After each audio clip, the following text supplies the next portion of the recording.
Hello, and I'm your host, Stanley Robertson. I'm here with the fabulous Randy Rolfe to talk about her new book that is just coming up, The Single Ingredient Diet. Randy, I am super excited about your book that's coming out. I really have a lot of questions about the book, but before we get into some of the things that I really want to know and that's burning inside, can you talk just a little bit about what is a single ingredient diet and how did you end up getting involved with that? Oh, well, thanks for the question. Yeah, the single ingredient diet is where you stop buying all the complicated overprocessed foods and you get one single ingredient at a time. It doesn't mean you eat only one kind of food or that you're only cooking with one food, but you're bringing into your home real foods that are instantly recognizable.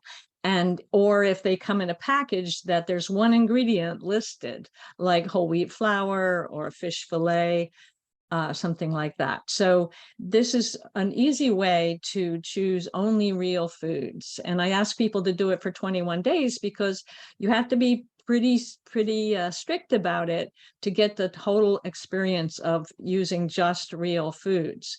But after that, you're going to feel so good and energized that I think you'll tend to stick with it. Hey, Randy, can you say a little bit more about the idea of being a single ingredient? You just said that you don't actually have to eat one food. In other words, single ingredient doesn't mean like just eat carrots or just eat broccoli. Is that correct? Right. It's not about one food at a time that you eat. It's about a real food that you bring into your home. You can combine it any way you want. On the cover of my book, I have a big salad, but everything that went into the salad was a single ingredient, a real food that you would recognize came from nature. So it's a simple rule that helps you pick just real food instead of the complex foods that have refined sugar, refined salt, chemical additives, and starch and things that are not going to really support your lifelong health.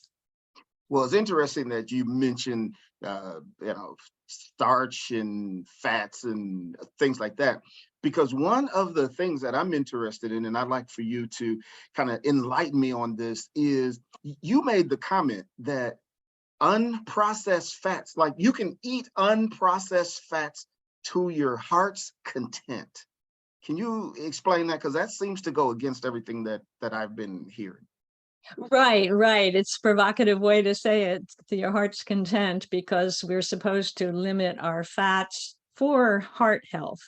But what's happened is we refine our fats. We've decided to use the refined oil fats that are polyunsaturated instead of fats, or to seriously limit fat. And there's two problems with that. One is fats are very satisfying. And if you're not getting enough fats in your diet, you will fill out the calories with other things, with sugars and starches.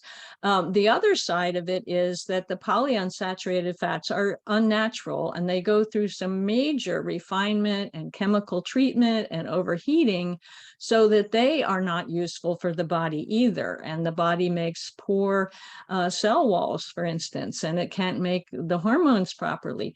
The good fats are as they come from nature, like in nuts and seeds and in the flesh of other animals, in eggs, in milk. And those are real foods that the body has evolved over millions of years to know how to use and make into healthy tissue. Does that make sense? Yeah, that makes a lot of sense. It sounds like what you just said is that your single ingredient diet is not necessarily proposing that you eliminate meats, because I heard you say something about animals. Right. No, we don't eliminate any particular kind of food, as long as it's a food that comes from nature. One of the beauties of humanity is that we have such a structured digestive system that we are omnivores. We can eat foods in any area, as long as they aren't poisonous, and as long as we can make them so that we can chew them. We can't eat grass like a herding animal, but we can drink the milk that they make from the grass. And we have been able to populate from the north to the south because we can eat whatever grows or lives in the area. And so they're more vegetarian where there's food year round, and they're more carnivore in areas where there's nothing growing in the winter.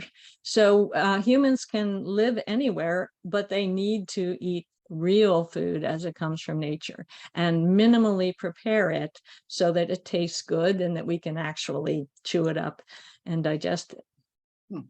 Well, one of the other things that I'm very curious about is the idea of milk. You have a chapter in the book that says, or is titled, "Don't Drink Your Milk." Again, that seems very unintuitive, if that's a word, which it is not. But can you elaborate on that? Like, why are you suggesting, and correct me if I'm wrong, it sounds like you're still saying that you should not be drinking milk. Well, again, that's a provocative statement. Of course, there is some good milk. When my kids were born, I lived near a dairy, and their cows were organically raised on the grass, and we had hot, fresh, warm, fresh milk when I carried it from the farm to our house, and it was whole milk. And the animals had been outside, so they'd gotten their own vitamin D. The vitamin D was already in the milk. So there is good milk. But the idea is that there's a third of the world that doesn't even have the proper enzymes to digest the lactose once they are not weaned from their mom. And so there's a third that it's not a good idea to drink milk at all. But some of them have figured out how to ferment the milk so they can still use yogurt or kefir. But our processed milk, it's a perfect example of what happens to good food when it's over processed. Because first we started pasteurizing it, which destroys some of the enzymes that help digest the milk, and it breaks up some of the amino acids, which make it harder for us to absorb the calcium and the protein from the milk. And then we homogenized it. We decided to mix the fat together with everything else so that the butter wouldn't rise. I used to take the butter off and make my own butter. So the fat won't rise, but then when the homogenation breaks the fat down so small that it goes straight to the liver and causes major problems in the liver. So homogenized milk isn't so good. Then we decided too much fat in milk. So the processors take the fat out, so we get 2% or less of milk, but then you can't even absorb the calcium, which is the main reason we think we have to give milk to kids to build their bones with the calcium. But if you don't have fat in the meal with the calcium, it doesn't get well digested. So 0% milk is basically worthless for the purposes, and it's just clogs up the system. And a lot of people, they get mucus and they decide not to use dairy at all. So if you understand the difference between the overprocessed version and the real version, then you can choose, what quality are you looking for? If you just want processed food, best to skip the milk. If you really want to find a source, I usually use goat's milk because it's much closer to human milks in structure and nutrients that it has. It's so you can learn it, through the 21 days. You can learn the difference between overprocessed foods and natural foods, real foods that you recognize as coming from the farm or the herd. I want to talk about just briefly what the 21-day challenge is, but I do have one more question before you get to that, and that is, you talked a little bit about nutrition labels. And again, this is another one of those fascinating myths that you are busting in your book, and that is that you say that food and nutrition labels are not helpful. Well, the FDA would probably push back on that. Why do you say that? Definitely. Well, there's two major problems. First of all, on the single ingredient diet, all you do with the ingredient list is you see if there's more than one, you put it back. But also the ingredient list, it kind of gets us used to the idea that there's all these additives. And it makes us think, well, they wouldn't be in there if they were really dangerous. But if you are eating 3 pounds of chemicals a year, because of your food, then it's too much for the body to handle. But it does get us used to this being okay. Now, you do see some products now that say less than 5 ingredients, as if because they know people are starting to worry about all these extra ingredients that are added. So I think it's kind of, getting us familiar and used to having long lists. The biggest problem with the nutrition facts is that it's focusing on nutrients. And this is changing our relationship with food. We're looking, am I getting all my vitamin C and my D and my E, and am I getting too many sugars and too many salts and not enough of this other thing? So we're focusing too much on breaking up the food, and our body knows best how to break up our food.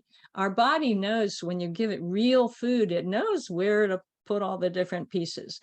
And when you give a child who hasn't been raised on overprocessed foods for 4 years, when you give them a spread of natural foods, in a week, they will actually cover the ground as far as the proteins they need, the vitamins they need, the enzymes, and so on. So we are programmed to use real food, and the nutrition facts are basically artificial reassurance that the nutrients we need are still in there, or that we have to be analyzing all the time. Oh, is this too much salt, or is this too much sugar? When it's added sugar, we don't need any added sugar, because sugar is not a food. It's a purified, over-purified element in food that actually causes problems for our health, serious problems. It's been implicated for heart disease and diabetes in particular, but it also weakens the liver and also affects our brain and our gut. So it's much better to get the real food and not worry about the labels. Now, there are other labels that are important to notice, if it's organic, or if it's sustainably raised, or if it's wild caught for the fish, to try to get it as natural as possible.